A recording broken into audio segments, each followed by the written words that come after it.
Assalamualaikum warahmatullahi wabarakatuh dan selamat sejahtera.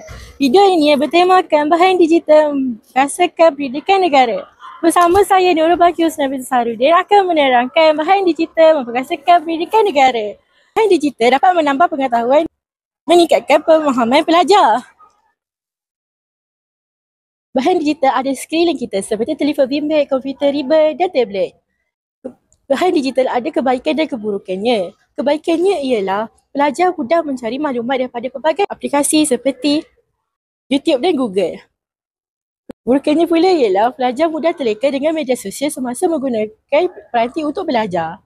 Untuk pengetahuan yang lebih lanjut, mari kita pergi ke situasi yang pertama iaitu perbualan antara dua orang pelajar mengenai bahan digital berkasakan pendidikan negara. Fajar, kau buat apa tu? Fokusnya. Aku tengah ulang kaji pelajaran ekonomi ni guna aplikasi pembelajaran. Ada nota ringkas, tulis pun ada. Senanglah aku nak ingat fakta penting. Bagusnya. Kau rasa kalau aku nak guna ni bantu tak untuk aku? Bantu sangat weh. Aku pun boleh belajar kebiasaan sendiri. Aku boleh ulang balik pelajaran yang aku tak faham. Tapi ada tak cabaran untuk guna bahan digital ni? Mestilah ada weh. Macam-macam gangguan. Contohnya macam media sosial. Kadang-kadang kalau aku nak buka telefon nak belajar, aku terleka tau dengan benda lain. Buka TikTok, buka IG. Oh. Itulah.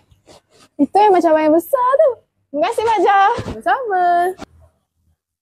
Situasi kedua ialah saya akan membuat pelajar mengenai bahan digital memperkasakan negara.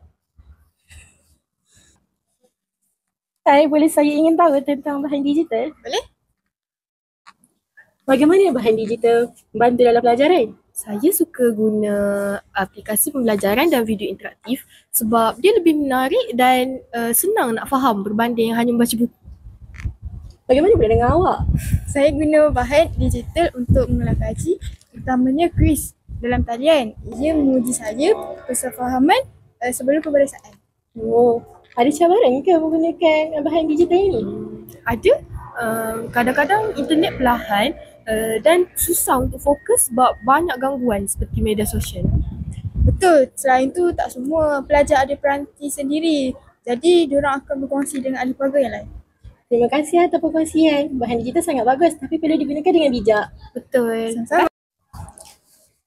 Situasi ketiga iaitu situasi yang terakhir, saya akan memubal guru dan meminta pendapat tentang bahan digital berkasakan pendidikan negara. Assalamualaikum cikgu, boleh saya tanya bagaimana bahan digital membantu dalam pelajaran? Insya-Allah boleh. Bahan digital menjadikan pelajaran ni lebih interaktif dan mudah difahami. Contohnya seperti kuis dan talian. Ada cabaran ke dalam penggunaannya? Ya, cabaran tu ada sebab tidak semua pelajar ni ada kemudahan untuk menggunakan peranti internet. Macam mana cikgu mengatasinya? Cikgu mengatasinya dengan seimbangkan kaedah tradisional dan digital. Serta pastikan pelajar fokus di dalam kelas. Okey, terima kasih cikgu. Sama. Maka jelaslah bahawa bahan digital memberikan peranan yang besar dalam memperkasakan pendidikan negara. Walaupun banyak cabaran, tetapi manfaatnya jauh lebih besar dalam membantu pelajar dalam pelajaran yang interaktif dan efektif. Dengan penggunaan yang betul, teknologi mampu membawa perubahan yang lebih positif dalam dunia pendidikan. Sekian sahaja Temu Bual pada hari ini.